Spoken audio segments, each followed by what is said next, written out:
So this is how I clean my graphics card. You can see I just picked this out from my mining rig, and you can see how dirty it is, and it has some little moist stuff around it, and I kind of wiped it up.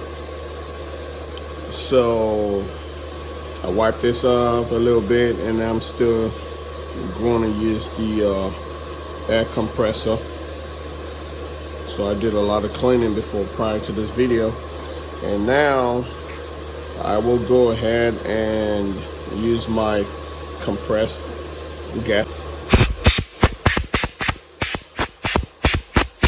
See the dust.